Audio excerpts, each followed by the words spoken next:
Dante Moretti pushed open the door to his private office at 2 in the morning. His coat still smelling of rain and gun smoke he hoped no one would ask about. He expected an empty room. He expected silence. Instead, he found Alessia Marino curled up on the leather couch by the window. Her shoes kicked off, her dark hair falling over her face, fast asleep. For a moment he simply stood there, unable to move. He had seen this woman standing in his doorway 100 times with a stack of files in her arms, sharp and composed, never a hair out of place. He had never seen her like this, small, tired, undone. Then he saw the papers. They were scattered across his desk, some crumpled, some smoothed out again as if she had tried to throw them away and changed her mind. He recognized her handwriting immediately, the same careful slant she used on his appointment cards. But this was not a schedule. This was something else entirely. He should have woken her. He should have walked out and let her finish whatever she had started in private. Instead, his hand reached for the top page before his mind had agreed to it.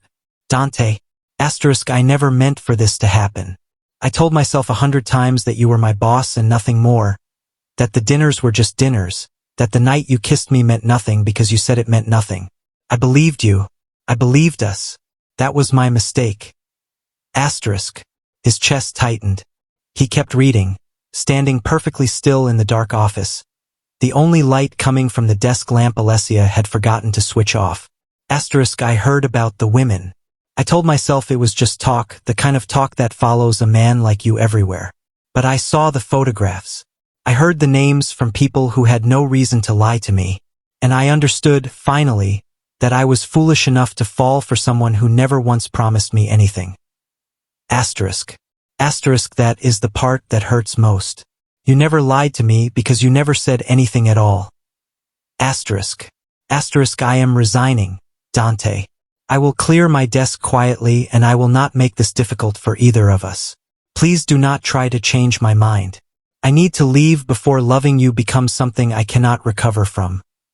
Asterisk.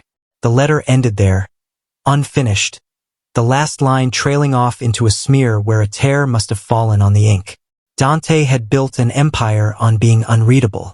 Men twice his age flinched when he lowered his voice. Rivals underestimated him and paid for it with everything they owned. But standing over his own desk at 2 in the morning, reading 4 pages written by his secretary, he felt something in his chest crack open that no rival had ever managed to touch. He thought back to the beginning. 8 months ago, Alessia had walked into the same office for an interview, spine straight, eyes steady, refusing to be intimidated by the man everyone in the city crossed the street to avoid. He had hired her because she was the only person in 3 years of interviews who had not flinched when he asked her a hard question. She had answered it and then asked him one back. He remembered the late nights that followed. Contracts that needed reviewing at midnight, the two of them arguing over commas and clauses until the arguing turned into laughing, and the laughing turned into something neither of them had a name for. He remembered the dinner at the small restaurant on the water where nobody knew his face, where for one evening he had been allowed to simply be a man having dinner with a woman he liked. He remembered the kiss outside her apartment building, sudden and quiet and terrifying, and the silence that followed when neither of them said what they both were thinking. He had told himself he was protecting her by staying silent. A man in his position did not get to have soft things. Soft things got taken from him or worse, used against him. So he had said nothing again and again, and let her walk beside him without ever telling her she was the only reason he came to this office happy anymore. Now he understood what his silence had cost. The other women in the photographs were nothing. Business associates, the daughters of men he needed favors from, staged appearances arranged by his own people to keep rivals guessing about his personal life. He had never touched one of them. But he had never explained that to Alessia either, because it had never occurred to him that she needed an explanation. He had assumed she knew what she meant to him. She had not known at all. He looked at her sleeping there, exhausted from crying over a man who had never once told her the truth, and he made a decision. He would not wake her. Not tonight. Whatever came next, she deserved to choose it with a clear head, not in the middle of the night with her boss standing over her like a ghost. He folded the letter as carefully as he could and set it back exactly where he had found it, edges aligned the way she would have left them. Then he turned off the desk lamp, and for the first time in longer than he could remember, Dante Moretti walked out of his own office feeling like he had already lost the only thing that mattered. Alessia woke to sunlight cutting through the blinds and the sick, disoriented feeling of not knowing where she was. Her neck ached from the angle she had slept in. Her eyes were swollen. For one confused second she thought she was still at her own apartment, and then she saw the desk, the tall windows, the city skyline she had memorized from this exact chair 100 times, and her stomach dropped. She had fallen asleep in Dante's office. She sat up too fast, her head spinning, and her eyes landed on the papers still sitting on the desk exactly where she had left them. The letter, her letter, every humiliating, honest word of it, sitting out in the open where anyone could have walked in and read it, where he could have walked in and read it. Panic moved through her like cold water. She grabbed the pages, hands shaking so badly the paper crackled, and scanned the room for any sign that he had been there. The lamp was off. She was certain she had left it on. But the door was closed the same way she remembered. Nothing on the desk looked disturbed beyond what she herself had done, and she told herself, desperately, that it meant nothing. Lamps got switched off by cleaning staff. He had not come back. He could not have read this. She had to believe that because the alternative was unbearable. With trembling fingers she tore the letter into pieces, smaller and smaller, until the words no longer formed sentences. Until I fell in love with you was nothing but confetti in her palm. She walked to the private washroom attached to his office and let the pieces fall into the bin, watching them disappear under old tissue and an empty water bottle, as if burying the evidence could bury the feeling too. Could not. She knew that even as she did it. By the time she reached her own desk in the outer office, she had rebuilt her face into something calm and professional, the mask she had worn for 8 months before she had ever let it slip. She smoothed her blouse, tied her hair back tighter than usual, and opened her laptop as though nothing at all had happened, as though she had not spent the night sobbing over a man who had never once called her his. She did not resign that morning. In the cold light of day, with her humiliation still raw, the idea of walking into his office and formally announcing her departure felt like handing him one more piece of herself to keep. Instead, she decided on something quieter, something that would cost her less. She would simply become someone he did not recognize. Professional, distant, untouchable. Dante arrived at 11, later than usual. His jaw tight and his eyes shadowed in a way that made her wonder, briefly, painfully, if he had slept at all. She did not ask. She handed him his schedule, informed him of 2 calls that had come in, and returned to her desk before he could say anything beyond a low, quiet, "Thank you." He watched her go. She felt his eyes on her back the entire walk to her chair, and she made herself keep her spine straight, her steps even, until she was safely behind her desk and out of his line of sight. Only then did she allow her hands to shake again. The days that followed became a slow unraveling of everything they had built without ever naming it. No more staying late to argue over contracts that did not need arguing over. No more coffee left on her desk exactly the way she liked it, made by his own hands instead of an assistant's, a habit he had never explained and she had never questioned. She stopped waiting for it. When it appeared anyway, 3 mornings in a row, she let it go cold rather than admit she had noticed. Dante, for his part, seemed to sense something had shifted, though he could not have said what. He had convinced himself, in the days after finding the letter, that the right thing to do was to give her space, to let her come to whatever decision she needed without the weight of his presence pressing on her. He told himself this was patience. In truth, it was the same fear that had kept him silent for 8 months, dressed up in a new excuse. He did not know that his silence, again, was being read as confirmation of everything she already believed. By the end of the 2nd week, Nikolai Petrov, who had known Dante since they were boys running errands for men twice as dangerous as either of their fathers, noticed the change first. He found Dante standing at the window of his office one evening, staring at nothing, and asked the question no one else in the building would have dared to ask. What happened with the girl? Dante did not answer for a long moment. When he finally spoke, His voice was quieter than Nikolai had ever heard it. I don't know. But I think I lost something I never told her I had. Across the city, in a small apartment with the lights turned low, Alessia sat on her bed with her knees pulled to her chest, staring at her phone, willing it to ring with a call she had already decided, again and again, that she would not answer even if it came. It did not ring, and somehow that silence hurt worse than anything he could have said. 3 weeks passed like this, the two of them circling each other in a building that suddenly felt too small to hold everything they were not saying. Alessia had perfected her performance by now. She smiled at the right moments, answered his calls on the second ring, kept his calendar with the same precision she always had. Anyone watching would have seen nothing wrong. Dante saw everything wrong, because he was the only one who remembered what it had felt like when she used to look at him like he was more than an employer. He had tried, in his own clumsy way, to close the distance. He asked her once if she wanted to grab dinner after a long day of meetings, the way they used to, and she told him, without looking up from her screen, that she had plans. She did not have plans. She spent the evening alone in her apartment, replaying the invitation in her head and hating herself for wanting to say yes. He asked again the following week. She declined again. After that, he stopped asking, and something in her chest, some small stubborn hope she had refused to admit she was still carrying, finally went quiet. It was around this time that Salvatore De Luca resurfaced in the city. Alessia knew the name only in passing, a shadow that occasionally crossed Dante's expression when certain reports crossed his desk, but she had never understood the weight it carried until the morning Nikolai stormed into the office without knocking. His face pale in a way she had never seen on him before. "He's back," Nikolai said, not caring that Alessia was standing right there refilling the coffee machine. "De Luca. He's been seen at the old warehouse district. Twice this week."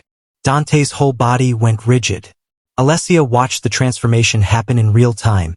The tired, guarded man from the last 3 weeks disappearing entirely, replaced by something colder and far more dangerous. She understood, in that moment, exactly what kind of man she had allowed herself to fall for, and exactly why falling for him had always been a mistake. "Get everyone in the conference room," Dante said. "Now." Alessia was not invited to the meeting that followed, and she told herself that was fine, that it was not her business, that she was his secretary and nothing more, the very thing she had spent 3 weeks reminding herself to be. But she could not stop the cold feeling that settled over her as she watched armed men she barely recognized move through the hallway with an urgency that made her hands go clammy on her keyboard. She had known, in some distant way, what Dante's world really was. She had simply never let herself think too hard about it, because thinking about it meant admitting how much danger surrounded the man she loved, and admitting that felt like one more thing she did not have the strength to carry. That night, after everyone else had gone, Dante found her still at her desk long after her shift had ended, staring at her screen without really seeing it. "You should go home," he said. "I was finishing the Kessler contract. It can wait until morning." She looked up at him then, really looked at him, for the first time in weeks. He looked exhausted in a way that went deeper than lack of sleep. There were new lines around his eyes that had not been there a month ago. "Is it dangerous?" she asked before she could stop herself. "What's happening? Is it dangerous for the people who work here?" Something flickered across his face, something that looked almost like relief that she had asked at all. "I would never let anything happen to you," he said. "Whatever else you think of me right now, believe that much." The words landed harder than he could have known. She thought of the letter, torn to pieces in a washroom bin 3 weeks ago, and wondered if he had any idea how close he had come to reading exactly what she thought of him. "I should go," she said instead, gathering her things too quickly, her hands unsteady again. "Alessia." She stopped at the door, her back to him, because she did not trust her face not to give her away if she turned around. "If I did something to make you pull away from me," he said quietly, "I need you to tell me what it was, because I don't know how to fix something I don't understand." For one terrible, tempting moment, she almost told him everything. The rumors, the photographs, the letter, the kiss that had never stopped replaying in her mind no matter how hard she tried to forget it. The words rose in her throat and pressed against her teeth, desperate to finally be spoken instead of written and destroyed. But she thought of the women in those photographs, the names she had heard whispered by people who had no reason to lie to her, and the courage drained out of her as quickly as it had come. "There's nothing to fix," she said, and walked out before he could see her hands shaking. "Good night, Mr. Moretti." The formal name hit him like a slap. He stood alone in the office long after the sound of her heels had faded down the hallway, staring at the empty doorway, wondering how a woman who had once fallen asleep on his couch waiting for him to come home had become someone who called him Mr. Moretti in a voice like ice. Franco Bellini had run the same small bookshop on the corner of Via Renata for almost 30 years, long enough to have known Dante's father before a bullet in a parking garage ended his life and put a 17-year-old boy in charge of an empire he was never meant to inherit so young. Dante visited him rarely now, but when the weight of running that empire became too heavy, this was the one place in the city where he could still sit and simply be someone's son. He went there 3 days after Alessia called him Mr. Moretti in a voice that still echoed in his ears. Franco took one look at him and set down the book he was mending. "You look like your father did the week before your mother left him," he said, not unkindly. "Sit down. Tell me what happened." Dante was not a man who explained himself easily, but something about the quiet of the shop, the smell of old paper and coffee, loosened something in his chest that had been wound tight for weeks. He told Franco about the letter, about the women in the photographs who meant nothing to him, about Alessia's cold, careful distance, and his own inability to find the words that might close the gap between them. Franco listened without interrupting, and when Dante finished, the old man was quiet for a long moment, studying him with an expression Dante could not quite read. "Alessia Marino," Franco said finally. "That is her name?" "Yes." "Why?" Franco stood, moved to the back of the shop, and returned with an old photograph that he set on the counter between them without a word.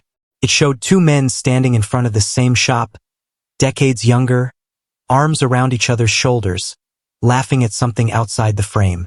One of them was unmistakably Dante's father. The other man Dante did not recognize. "That is Matteo Marino," Franco said quietly. "He worked for your father for 12 years, loyal to the end. When your father was killed, Matteo tried to protect the family from the fallout. He did not survive it. His daughter was 8 years old when it happened." Dante stared at the photograph, the pieces arranging themselves slowly, painfully, into a shape he had never seen coming. "Alessia." "I do not know for certain," Franco said. "It is not a common thing, to be sure, but the name, the age, it fits too well to be coincidence. If I am right, that young woman did not walk into your office 8 months ago by accident. She has been carrying your father's debt to hers for a very long time, whether she has ever told you so or not." Dante sat with that for a long time after Franco went back to his mending, turning the photograph over in his hands as though it might explain everything he had failed to understand about the woman who had somehow become the center of his life without either of them agreeing to it. If Franco was right, Alessia had not simply fallen into his world. She had walked into it carrying a history heavier than his own, and she had never once mentioned it, never once used it, never once asked for anything it might have earned her. She had only ever asked him to be honest with her, and he had failed even that. He left the bookshop with the photograph in his coat pocket and a decision forming in his chest that felt more certain than anything had in weeks. He could not keep waiting for her to close the distance between them. He had built his entire life on the belief that strength meant silence, that a man in his position could not afford to want things out loud. That belief had cost him his father's loyal friend's daughter, the one person who had ever made this life feel like it might be worth something more than power. He was done being silent. The next morning, he did not wait for Alessia to bring him his schedule. He walked to her desk before she had even taken off her coat, and for the first time in weeks, he did not let her retreat behind the professional mask she had perfected. "I need to talk to you," he said. "Not as your employer. Just talk. Tonight, after everyone's gone. Please." Alessia's first instinct was to say no, the same automatic refusal she had been offering him for weeks now. But something in his voice stopped her, some rawness she had not heard from him before, and against every warning her own heart was shouting at her. She found herself nodding instead. "Fine," she said. "Tonight." She spent the rest of the day unable to focus on anything, her mind circling the same question over and over. What could he possibly have to say that would change anything? She had made her peace, or told herself she had, with the fact that he had never been hers to lose. And yet, as the hours crawled toward evening, she found herself dreading the conversation and desperate for it in equal measure, terrified that whatever he was about to tell her would either break the fragile wall she had built, or prove to her once and for all that she had been right to build it. Neither of them knew, as the sun set over the city and the office slowly emptied around them, that the conversation waiting for them that evening would not fix anything quickly. It would only be the first painful step in a much longer road neither of them was fully prepared to walk. By the time the last of the staff filed out of the office, Alessia's hands would not stop trembling no matter how tightly she pressed them together in her lap. She sat at her desk long after she had any reason to, listening to the building settle into silence, until finally Dante's door opened and he stood there in the hallway, his jacket gone, his sleeves rolled to his elbows, looking less like the man who ran half the city's shadows and more like someone about to confess to a crime. "Come in," he said. "Please." She followed him into the office where, weeks ago, she had fallen asleep with a letter beside her that she believed no one had ever read. She did not know, as she took the seat across from his desk instead of the couch by the window, that he was standing in the exact spot where he had once stood reading every word of her heart breaking on paper. "I found your letter," he said, before he could lose his nerve. "The night you fell asleep here. I read it. All of it." The color drained from Alessia's face so quickly that Dante half rose from his chair, afraid she might actually faint. She gripped the arms of her seat instead, her knuckles white, her voice barely above a whisper when she finally found it. "You read it and said nothing? For 3 weeks. I didn't know how to say anything that wouldn't make it worse," he admitted. "You wrote that you needed to leave before loving me became something you couldn't recover from. I thought if I said anything, if I pushed, I would take away your chance to choose what happened next. I thought I was giving you space. I understand now that it just looked like I didn't care. You let me believe you never knew," she said, her voice rising now, 3 weeks of carefully controlled grief finally cracking open. "I have spent every single day since then pretending in front of you, hating myself for what I wrote, telling myself at least you would never know how pathetic I sounded, and you knew the entire time. You are not pathetic." His voice was fierce now, the same voice that made grown men flinch, except aimed entirely at defending her from herself. "Alessia, everything you wrote in that letter, I feel it too. I have felt it for months. The women in those photographs are nothing business arrangements, favors for men I need something from, staged for reasons that have nothing to do with wanting them and everything to do with keeping people guessing about my life so they cannot use it against me. I never touched one of them.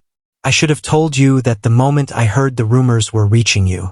I didn't, because I have spent my entire life believing that the moment I admit I want something, someone finds a way to take it from me." Alessia was crying now, angry tears she wiped away too roughly. "So instead you let me believe you didn't want me at all. I know. Do you have any idea what that did to me? I sat in this office and wrote down every humiliating thing I felt because I thought it was the only place I would ever be honest about it, because I never once believed you would say any of this back to me. I'm saying it now. Now is too late, Dante." She stood, needing distance, needing air, pacing toward the window where she had once slept curled up believing herself alone. "You cannot undo 3 weeks of silence with one conversation. You cannot undo 8 months of never once telling me what I meant to you with an apology I'm only hearing because you got caught.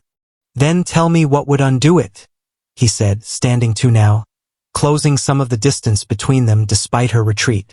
"Tell me what I need to do, and I will do it. I am not asking you to forgive me tonight. I am asking you to let me try." She turned to face him, and for a long moment neither of them said anything at all, the weight of everything unsaid between them finally sitting in the open air where it could not be denied or destroyed the way the letter had been. "I don't know if I can trust you," she said finally, quieter now. The anger burned down to something rawer and more honest. "Not because I don't believe you feel something. I think you do. But feeling something and being brave enough to say it out loud before it costs you are two very different things, and you have only ever managed the second one when you had no other choice. It was, Dante realized, the truest thing anyone had said to him in years.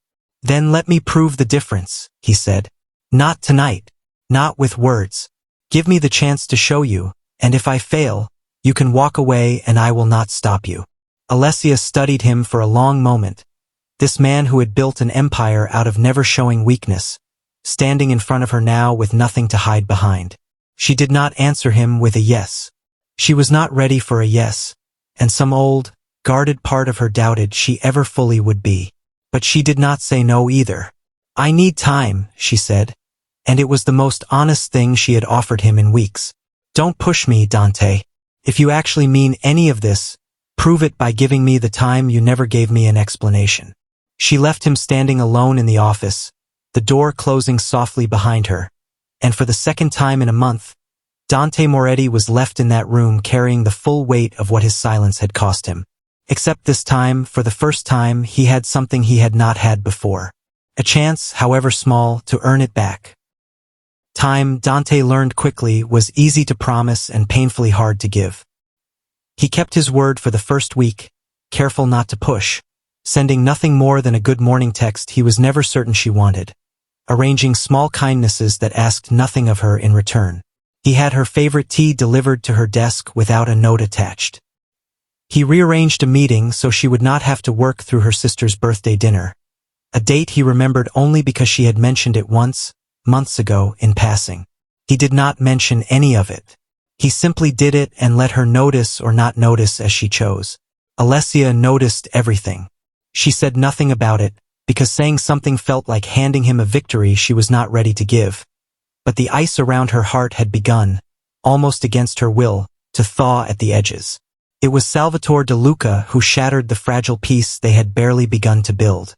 The warning came on a Thursday evening, when Alessia was one of only 3 people left in the building, finishing a report Dante had asked for by morning. Nikolai burst through the front doors so fast the glass rattled in its frame, his face the color of old ash. They took Camille, he said, not bothering with any greeting at all. De Luca's men, outside her apartment, an hour ago. He wants a meeting. Dante's terms, on his ground, or he sends her back to us in pieces. Alessia's stomach dropped so violently, she had to grip the edge of her desk to stay upright. Camille, Dante's sister, the warm, laughing woman who had once brought Alessia coffee during a late-night filing session and told her, with a knowing smile, that her brother had not smiled that much in years until Alessia started working there. Dante emerged from his office already reaching for his jacket, his face a mask of controlled fury that frightened Alessia more than anything she had seen from him before. Get the car, he told Nikolai. Now. Dante. Alessia was on her feet before she could think better of it, crossing the space between them in 3 quick strides. You cannot walk into a meeting on his terms. You know that. It's a trap. She is my sister. I know exactly who she is to you, Alessia said, her voice shaking but steady. That is exactly why you cannot let him use her to make you stupid. Think. What would your father have done?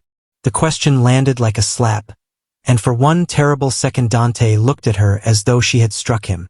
Then something in his expression shifted, the fury cooling into something colder and far more calculated. The version of him that had built an empire instead of losing one. Get Nikolai's men to the warehouse district, he said finally.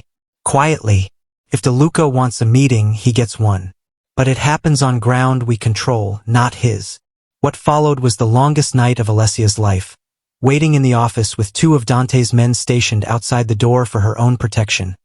Unable to do anything but watch the clock and imagine every possible way the night could end in blood. She thought, in those long hours, about everything she had refused to admit to herself since the letter. That she loved this man not despite the danger that surrounded him but somehow, impossibly, alongside it. That she had spent weeks punishing him for silence while sitting in silence of her own, terrified of what honesty might cost her. Dante returned just before dawn, Camille beside him, shaken but unharmed, and the moment Alessia saw them walk through the door, something in her chest broke open completely. She crossed the room without thinking and threw her arms around Dante before either of them had decided it was allowed. And for a long moment neither of them let go. "You could have been killed," she said into his shoulder, her voice breaking. "I wasn't. That isn't the point, Dante." He pulled back just enough to look at her. Exhaustion and adrenaline and something rawer written across his face. "You told me to think like my father. You were right to. But the entire time I was standing in that warehouse, the only thing I could actually think about was getting back here to you. It should have been the moment everything healed. Instead, it was the moment Alessia's oldest fear resurfaced, sharp and sudden. Because loving a man whose sister could be taken from a sidewalk on a Thursday evening, whose life could end in a warehouse meeting gone wrong, meant loving someone she might lose completely, permanently, in a way far worse than a letter torn to pieces. And in the raw fear of that realization, she pulled back from him rather than closer. "I can't do this," she whispered, stepping away. "I can't keep almost losing you and pretending that's the same as being with you. Alessia, I need to go home." She was already moving toward the door, her earlier tears now mixed with a fresh, colder fear that felt harder to name. "Please, just let me go home." He let her go, because he had promised her time and he intended to keep that promise even when it cost him everything in him not to follow her out the door. But as he watched her walk away for the second time in a month, he understood that surviving De Luca's trap had not actually brought them closer at all. It had shown Alessia exactly how much she stood to lose, and fear, he was beginning to realize, could undo trust just as thoroughly as silence ever had. Alessia did not come to work the next day, or the day after that. She sent a short message to the office claiming a family matter, and Dante, who understood better than anyone what it meant to need distance in order to breathe, did not call her, did not text her, did not send flowers or coffee or any of the small gestures he had allowed himself over the past 2 weeks. He had promised her time, and this time he intended to give her all of it she needed, even if the not knowing felt like its own kind of torture. On the third day, Camille came to find him in his office, closing the door behind her with the quiet authority only a younger sister could manage on a man who terrified most of the city. "You're going to lose her," Camille said without preamble. "If you keep sitting here waiting for her to fix this by herself." "She asked for time." "She asked you not to push her," Camille corrected. "There's a difference between giving someone space and disappearing on them. You've done both to her already, Dante. Once with silence, and now with distance dressed up as respect. If you actually want her, you cannot keep mistaking absence for patience." Dante sat with that for a long time after Camille left, turning her words over the way he had once turned over Franco's photograph, searching for the version of himself brave enough to act on what he already knew. He thought about Alessia's father, a man loyal enough to give his life protecting a family that was not his own, and about the daughter who had grown into a woman who did the same, quietly, without ever asking for credit or explanation. He thought about how much courage it must have taken her to write that letter in the first place, and how little courage he had shown in return. He went to her apartment that evening, not to push, but to finally give her the one thing he had never truly offered, the whole unguarded truth. Alessia opened the door already knowing, somehow, that it would be him, and she did not send him away. She let him in, and they sat across from each other in her small living room. No desks or offices or titles between them, just two people finally out of places to hide. "I'm not here to convince you to trust me tonight," Dante said. "I know I can't do that with words, not after everything. I'm here because I realize that giving you space and disappearing on you are not the same thing, and I think I've been doing the second one and calling it the first." Alessia was quiet for a long moment, her hands wrapped around a cup of tea gone cold. "I've been so afraid," she admitted finally. "Not of losing you to some rumor or some woman in a photograph. I was afraid of that too, but that fear I understood. This last one is different. I'm afraid of loving someone who could disappear in one bad meeting, one wrong warehouse, one Thursday evening like the one Camille had. I don't know how to love someone and live with that fear at the same time. I can't promise you a life without danger," Dante said honestly.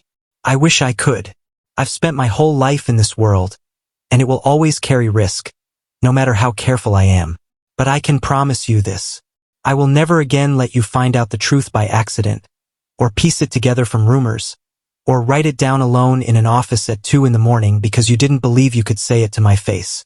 Whatever this is, whatever it becomes, you will never have to guess again. Alessia set down her cup, her eyes bright with tears she no longer tried to hide. That's not nothing, she said quietly. But it's also not everything. Trust isn't something you earn back in one conversation. Dante. Not after this. I know, he said. I'm not asking for everything tonight. I'm asking for a chance to keep showing up, even when it's inconvenient, even when you're not ready to believe me yet. I want to earn the version of trust that doesn't need a letter to admit the truth. It was not a fairy tale ending. Alessia did not fall into his arms and declare that everything was forgiven, because some wounds, she had learned, healed slowly and honestly or not at all. But she reached across the space between them and took his hand, the first time she had touched him without hesitation in over a month, and something in that small, steady gesture said more than any letter ever could. Start over, she said.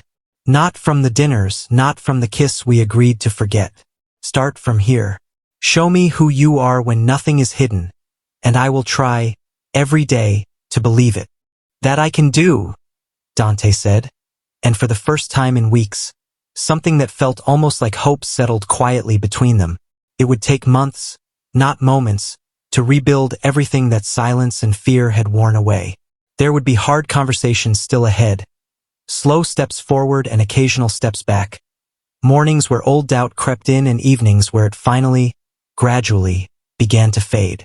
But that night, sitting together in the quiet of her apartment with nothing left unsaid, both of them understood that love without honesty had nearly cost them everything, and love built carefully, patiently on the truth might finally be strong enough to last. Somewhere above the rooftops, the city itself seemed to breathe out with them, the same restless city that had watched them fall apart in a dark office and slowly find their way back to each other. This city has seen 1,000 stories like theirs unfold in its shadows, but few as honest as this one. If Dante and Alessia's story moved you, don't let it end here. Hit that subscribe button and turn on notifications, because there are so many more stories like this one waiting for you. Drop a comment and let me know what part of their journey hit you the hardest. And if you enjoyed this ride, give this video a like before you go. Thank you for staying until the very end. See you in the next story.